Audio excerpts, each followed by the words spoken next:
On President Trump's order, the United States pulled off a secretive weekend strike against 3 Iranian nuclear facilities. It involved 125 aircraft, a decoy, and no leaks. Officials are still assessing the damage to the nuclear sites. In an address to the nation, President Trump praised the results. The strikes were a spectacular military success. Iran's key nuclear enrichment facilities have been completely and totally obliterated. Now the big question is how the regime in Tehran, the world's largest state sponsor of terrorism, will respond. Secretary of State Marco Rubio issued this warning. If they retaliate, it'll be the worst mistake they've ever made. U.S. troops across the Middle East are on high alert in case Iran or its terror proxies target them. On CBS's Face the Nation, Virginia Democrat Senator Tim Kaine expressed frustration. The United States should not be in an offensive war against Iran without a vote of Congress. The Constitution is completely clear on it, and I am so disappointed that the president has acted so prematurely. Kentucky Republican Congressman Thomas Massie is one of the few Republicans to criticize the strikes publicly on CBS's Face the Nation. We haven't been briefed. They should have called us all back. And frankly, we should have debated this war powers resolution that Ro Khanna and I offered. But others suggest the president needed to take his shot after the Israelis have weakened the regime in Tehran. Well, this is a huge win for the United States, for Israel, for the Gulf region, and for the rest of the world.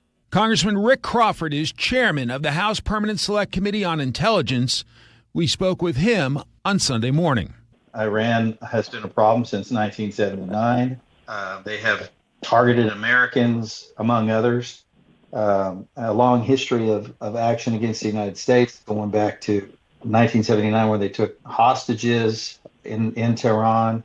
1983, the barracks bombing in Lebanon. I mean, a laundry list of actions that they've taken against Americans, either directly or through proxies.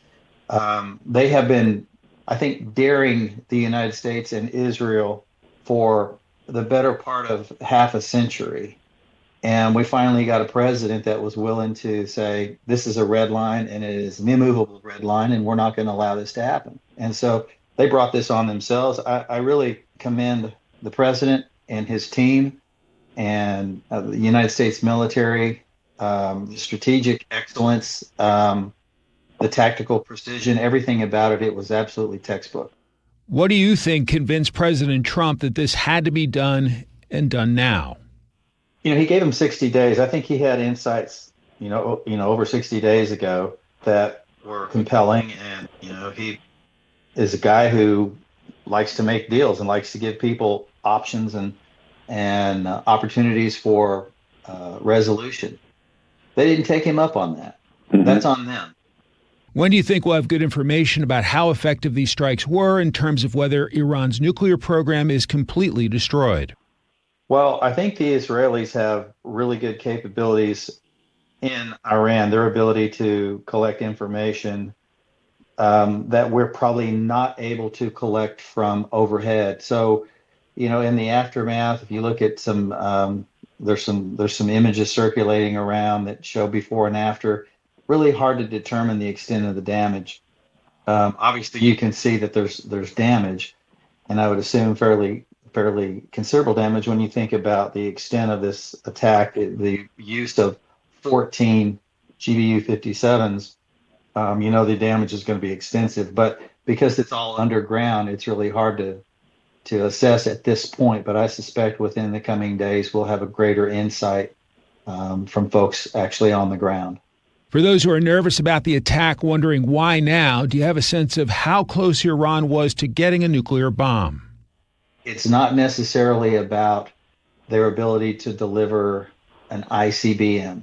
I mean, they clearly have a ballistic missile capability and their demonstrated ability to reach targets like Israel.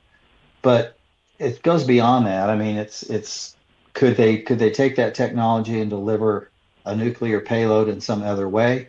That's the concern. And so that means it's not just about targeting regional targets like Israel. It's about their ability to deliver against other targets far away. and that might not necessarily require an intercontinental ballistic missile or some sort of a delivery vehicle that provides them greater range. So we were concerned about it, as Israel was, but Israel obviously is on the front lines. They're routinely targeted by not only Iran, but their proxies, Hezbollah, the Houthis, and Hamas.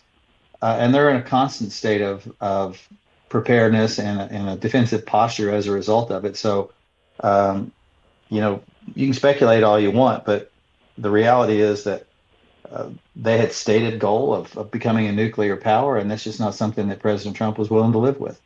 There were no leaks before these airstrikes. Some members of Congress are upset they were not informed beforehand. Were you briefed, and what's your take on the secrecy and execution of this mission? This is not something that took place in a matter of hours or days. This took a lot of planning over time to be able to execute on something like this, and so the level of OPSEC is commendable.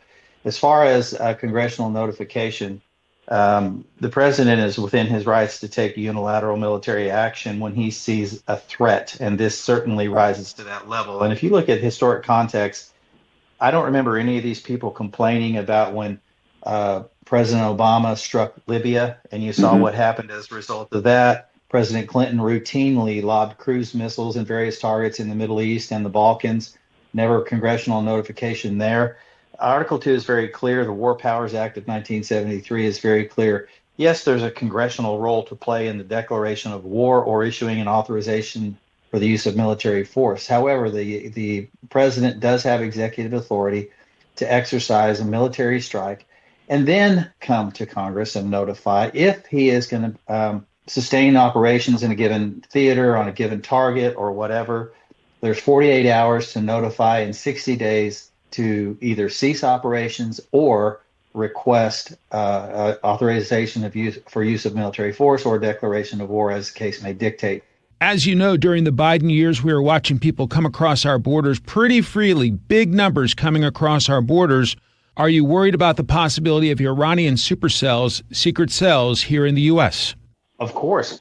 It's not necessarily, I think that we have degraded their capabilities from a military perspective and probably decimated their command structure. However, the potential for asymmetric warfare continues and will likely persist, and we need to be diligent. Things like cyber. Iranians have a history of cyber attacks, and they're pretty good at it. So that's a concern. We know that there are cells in various countries around the world, if not directly Iranian, certainly sympathetic to the Iranians, and may even have some handlers that can direct that. So obviously we want to be very diligent and vigilant in our posture, not only if we're traveling overseas, but even here at home. Do you worry about, with an Iranian response, the possibility of the United States being dragged into an open-ended war? No, I think the president's been very, very clear about this. I think really it's up to Iran at this point to recognize. I think the other thing to observe here is the silence speaks volumes. The regional neighbors, Saudi Arabia, the Emirates, other countries that also viewed Iran as a global, regional hegemon, potentially a global hegemon, I think they're as happy to see this happen as anybody is. So I think that says an awful lot about the real threat that Iran presented regionally. And are we worried about being drawn into something long term? I think the president's been very, very clear about his goals here. This wasn't about regime change. It wasn't about drawing us into a long, protracted engagement. This was about his stated goal of helping to eliminate their nuclear capability. And beyond that, if they want to come and have a conversation about what the day after tomorrow looks like, I think the president is open to that. But he's given them pretty clear warning. Don't strike U.S. personnel or U.S. targets in the region or anywhere else, because that's going to come at a high cost. We know the Iranian people took to the streets, and former President Obama at the time was criticized for not stepping up and encouraging them to basically do regime change on their own. What about the possibilities of the Iranian people rising up against their unpopular regime? I've seen some open source reporting that indicates that there are factions of the regime that are out there trying to flex as much as they can I think they're trying to salvage what they have left of their regime, but the reality is there's probably a pretty popular element that can overcome that and maybe steer Iran into a more productive direction, as opposed to this regime that has been suppressing Iranians and their regional neighbors now since 1979. So I'm hopeful for a popular uprising. And you mentioned President Obama. Look, the reality is President Obama is largely responsible for allowing this nuclear development to continue by essentially funding it. And President Biden doubled down on that by lifting sanctions. And so I don't think those two administrations really need to weigh in at this point. I mean, they've done enough damage as it is. President Trump has taken decisive action to alter the course of Iranian history here, and I think it's now up to the Iranian people. I think the President Trump would prefer to save Iran for the Iranian people and let them engage in self-determination in a meaningful way and not be continued to be repressed and subjugated under this heavy-handed Islamic regime.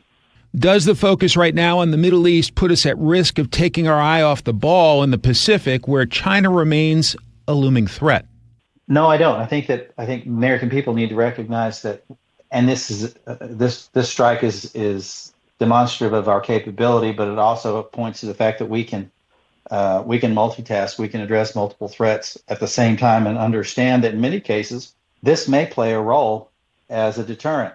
I mean, we're not messing around here. The president has made that very clear. So this sends a pretty strong message to our adversaries, for folks that might want to challenge the United States, that there's a new sheriff in town, and we're not just going to engage in meaningless platitudes and not take action when action is indicated. And if anything, I think this strengthens our hand with these other theaters where there's things going on that are of concern to the United States. The chairman of the House Permanent Select Committee on Intelligence, Congressman Rick Crawford of the great state of Arkansas, thank you very much for your time. Have a great week, sir. Appreciate it. Thanks, Mike.